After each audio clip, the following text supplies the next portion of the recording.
back to school ang lola mo sa edad na 26 years old. Ayan. So, ganito pag mamimili sa IKEA. Hiwa-hiwalay mo siya pag binili. Tapos, buuin mo siya sa bahay.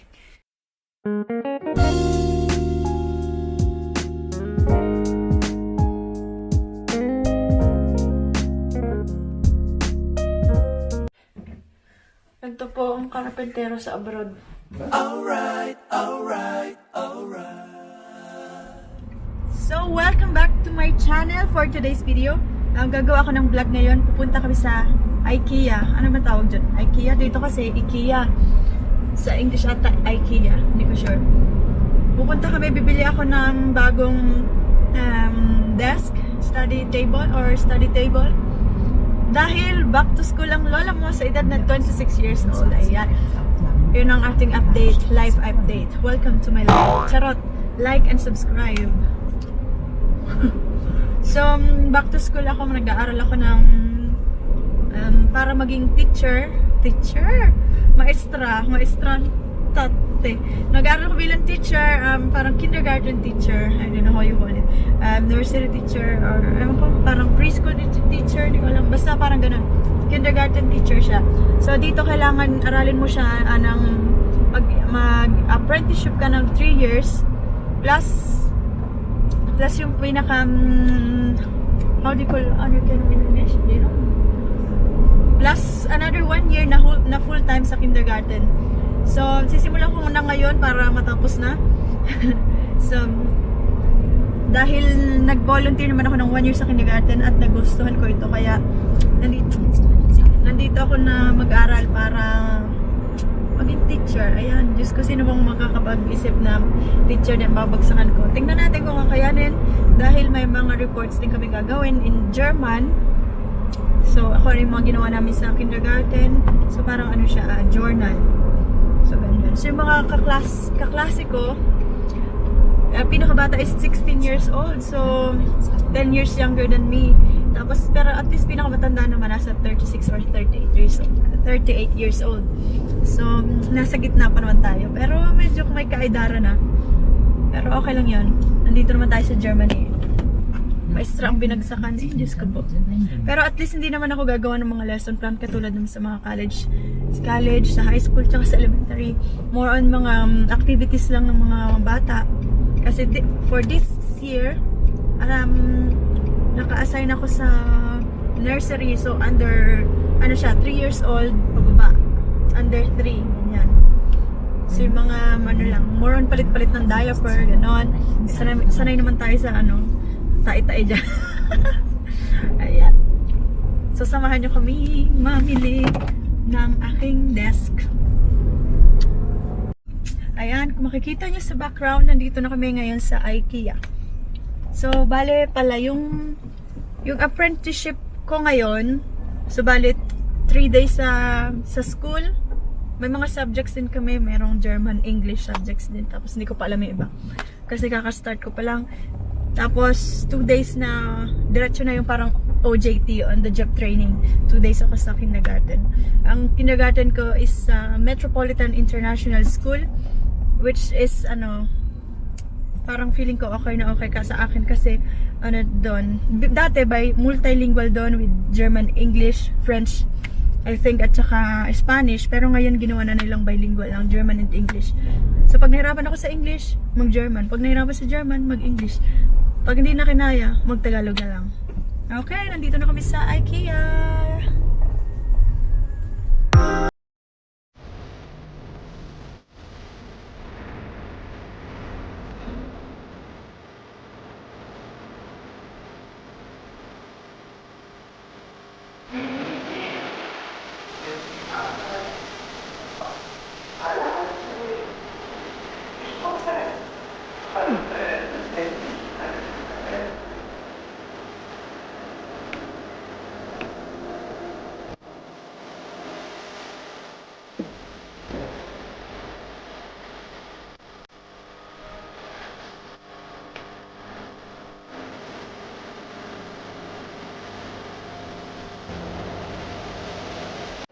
Mukhang ito okay na yung ganyan kalit. So, ganito pag mamimili sa IKEA. hiwa-hiwalay mo siya pag binili. Tapos, buuin mo siya sa bahay. So, ngayon, kukunin namin yung mga napili namin. Tapos, sa bahay siya bubuuin. Let's go! So, bali, ito yung napili ko na table, pero in brown black.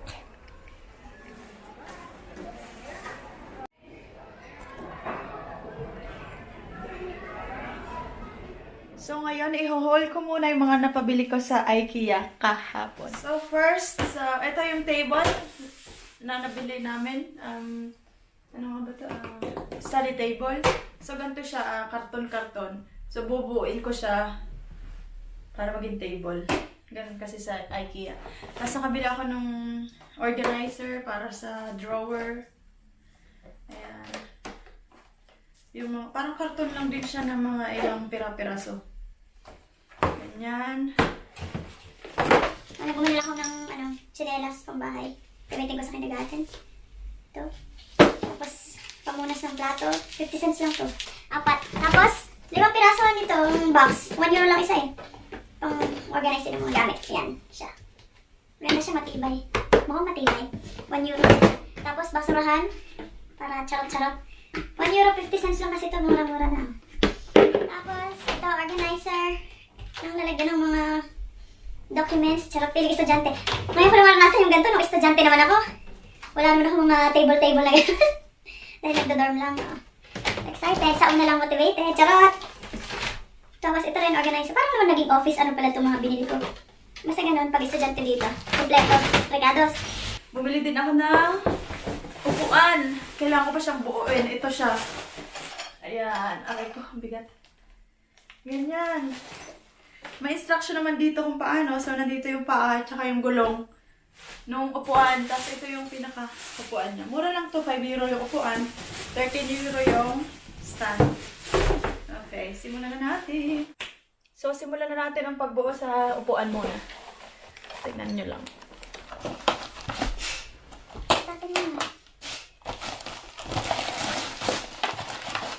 Ang bigat.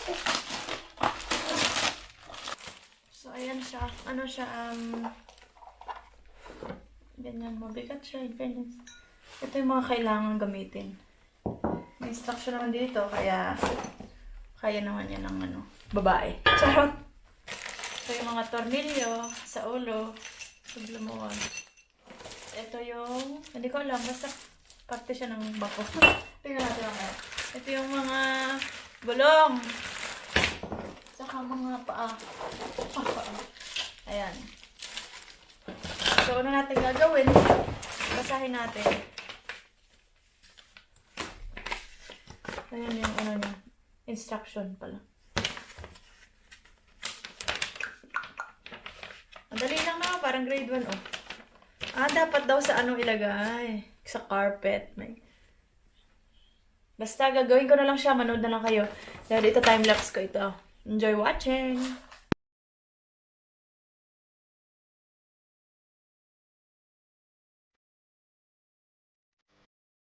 So, tapos ang ating upuan. Ayan. Wala siya kada sa taas baba.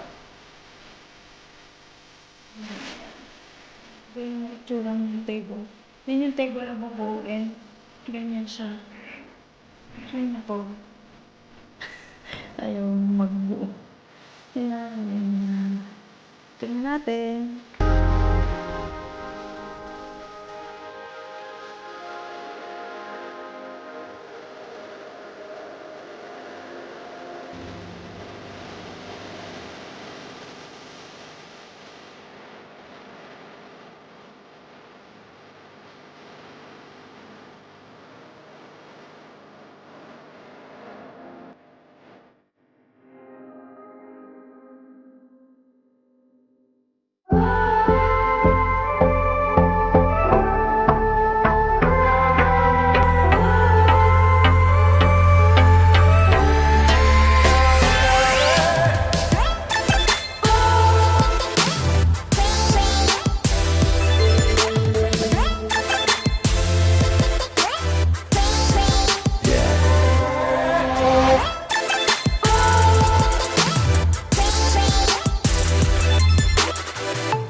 pinto. Ayan.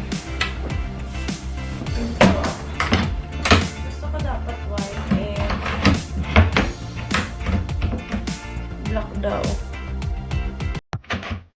Ay, unboxing. What's wrong with the baker?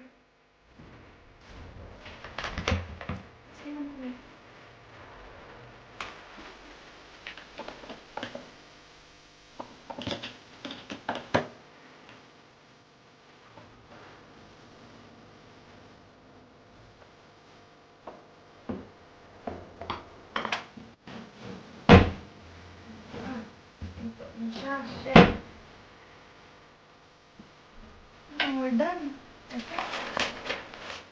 Snap! Ayan. Ganyan. So, may drawer. Tatlong drawer.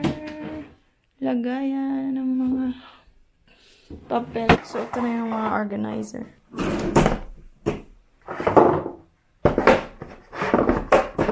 Hindi pala kasya pagayon. So, pag ganyan na lang.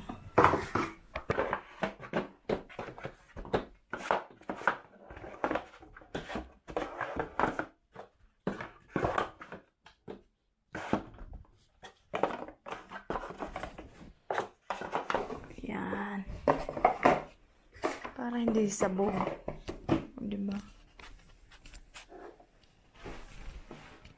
Okay, okay, okay.